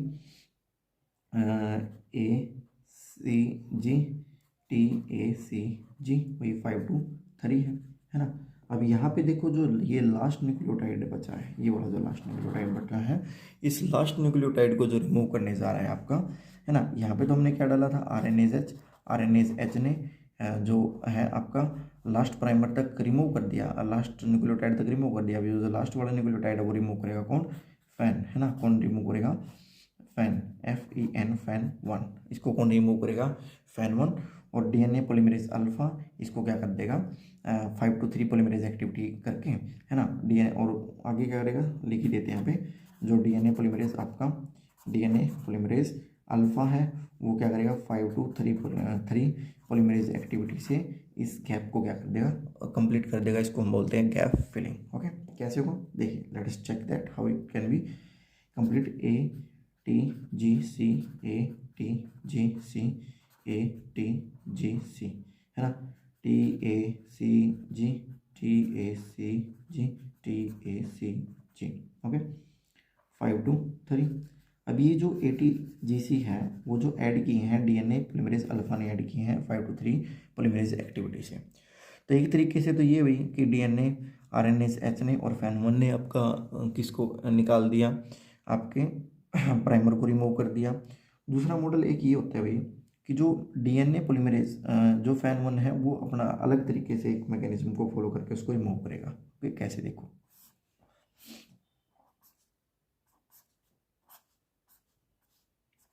ओके। तो मान लीजिए क्या है कि ये हमारा क्या एक प्राइमर है, पहले वाला प्राइमर है, ओके। तो यहाँ पे क्या हुआ, DNA सिंथेसाइज हुआ, न्यू DNA सिंथेसाइज हुआ। ये जो न्यू DNA सिंथेसाइज है इसको क्या करेगा, पुश करेगा ना। तो ये थोड़ा सा ऐसे, ये एक ऐसे ना रहे कि ये क्या हो जाएगा, ऐसे बन जाएगा, है ना। तो जो न्यू DNA सिंथेसाइज हुआ वो RNA प्राइमर को पुश करके, ओके, पुश करके आपका क्या कर देगा, इस तरीके से इसको क्या कर देगा, डिस्प्लेस कर देगा। और जो ये इस तरीके से यहाँ पे जो डिस्प्लेस हुआ है ना, इस तरीके से डिस्प्लेस हुआ है, ये एक फ्रेगमेंट बना है, एक फ्रेगमेंट का निर्माण हो जाता है, एक फ्रेगमेंट बन जाता है, और इस फ्रेगमेंट को बोलते हैं फ्लैप। फ्लैप, ये फ्रेगमेंटेशन है, क्या डिज़ाइन हुआ, फ्लैप। ओके, और ये जो फ्लैप है, इस फ्लैप के ऊपर आपका आएगा फैन 1, इस फ्लैप के ऊपर क्या आएगा आपका, फैन 1, फैन 1। तो फैन 1 क्या करेगा, फैन जो 1 है वो कट कर देगा, कट दी फ्लैप, फ्लैप को क्या कर देगा, कट कर देगा, and join the DNA, join the DNA, DNA को क्या कर देगा, ज्वाइन कर देगा। समझ रहे हो? तो ये दो तरीके से हमने देखा, एक तो flap remove by the fan 1 किस तरीके से फ्लैप क्रिएट हुआ, और एक हमने देखा आरएनएस एच और फैन 1 दोनों का मैकेनिज्म। ओके, तो चलिए हम अब आगे देखते हैं क्या होगा, किस तरीके से कार्य चीज़ें आपकी होगी। वही भाई, ये डबल स्टैंडर्ड आपका क्या है, डीएनए है 3 to 5। ओके, और 5 से 3 है। ओके, अब यहाँ से जो आपका आरएनए रिमूव हुआ है, समझ रहे हो, एक आपका यहाँ से आरएनए रिमूव हुआ है बीच में से, और एक आई थिंक यहाँ से, है ना। तो ये जो आरएनए रिमूव हुआ है, यहाँ पे क्या हुआ, आपका गैप क्रिएट हो गया, यहाँ पे भी गैप क्रिएट हो गया, यहाँ पे भी गैप क्रिएट हो गया, यहाँ पे भी गैप क्रिएट हो गया। समझ रहे हो? लेकिन एक ध्यान देना है कि जो डीएनए पॉलीमरेज है, डीएनए पॉलीमरेज अल्फा है, वो 5 to 3 polymerase activity he show करेगा, है ना कि 3 to 5। ये हमारा क्या है, 5 to 3। ओके, समझ रहे हो? ये क्या है, 5 to 3। ये वाला जो गैप है देखिए, ये वाला गैप है ना, ये वाला गैप तो हमारा डीएनए पॉलीमरेज अल्फा फिल कर देगा, लेकिन ये वाला गैप फिल नहीं कर पाएगा, है ना। इस गैप को फिल करने के लिए एक अलग हम टर्म पढ़ेंगे जिसको बोलते हैं टीलोमेयर रेप्लिकेशन, वो हम नेक्स्ट वीडियो में देखेंगे। बेसिकली टीलोमेयर रेप्लिकेशन होता क्या है, क्योंकि ये जो 5 है, 5 से 3 नहीं है ना, 5 से 3 है, 5 से इस डायरेक्शन में सिंथेसाइज नहीं कर पाएगा, ये हमारे क्या रह जाएंगे, एंड सिंथेसिस होगा वो टीलोमरेज एक एंजाइम होगा, और इस प्रोसेस को हम बोलते हैं टीलोमेयर रेप्लिकेशन, हम नेक्स्ट वीडियो में देखते हैं। ओके, चलिए, तो ये डीएनए पॉलीमरेज ने इस गैप को फिल कर दिया। सपोज मान लेते हैं एक बार ये गैप फिल हो जाता है। ओके, अभी के लिए गैप हम फिल करवा देते हैं, लेकिन जो एंड वाला जो गैप है वो डीएनए पॉलीमरेज अल्फा नहीं कर पाएगा, वो एंड वाला गैप केवल आपका कौन कर पाएगा, वो हमारा टीलोमेयर रेप्लिकेशन से या टीलोमरेज कर पाएगा। ओके, इस तरीके से। अब यहाँ पे ये गैप फिलिंग तो हो गया, गैप फिलिंग हो गया, है ना। अभी जो गैप हमारा बचा हुआ है, ये वाला जो गैप है, ये अभी इस गैप को क्या करना पड़ेगा, सीलिंग, गैप को सील भी करना पड़ेगा, है ना। तो जो नेक्स्ट स्टेप होगा हमारा क्या होगा, गैप सीलिंग का। गैप को हम क्या करेंगे, सील करेंगे, और वो दोनों के अंदर, प्रोकैरियोट के अंदर, चाहे प्रोकैरियोट हो चाहे यूकैरियोट उसके अंदर, वो दोनों के अंदर करता है डीएनए लाइगेज। दोनों के अंदर जो गैप सीलिंग का कार्य करेगा वो डीएनए लाइगेज करेगा। समझ रहे हो? तो इस तरीके से भाई ये हमारा क्या है, मान लीजिएगा वो है, क्या बोलते हैं, देखिए दिस वन। तो इस तरीके से गैप सीलिंग हो गया, हमारे दोनों स्टैंड रेडी हैं, है ना, जिसकी पोलैरिटी 5 to 3 दिखाई जा रही है, और ये दोनों स्टैंड रेडी है। ओके, और बेसिकली यहाँ पे हमारा क्या है, MCM है। ओके, MCM, इनके अंदर एक लैगिंग स्टैंड था, एक लीडिंग स्टैंड था। ओके, यहाँ तक की जो हमारी प्रोसेस है वो कंप्लीट होती है किसकी, इलोंगेशन की। Okay, elongation is complete up to now. अब जो नेक्स्ट और जो लास्ट हम टॉपिक देखने जा रहे हैं इसके अंदर, वो हमारा क्या होगा, termination of the eukaryotic replication. Okay, last जो वो टर्मिनेशन है। चलिए देखते हैं टर्मिनेशन कैसे होगा भाई।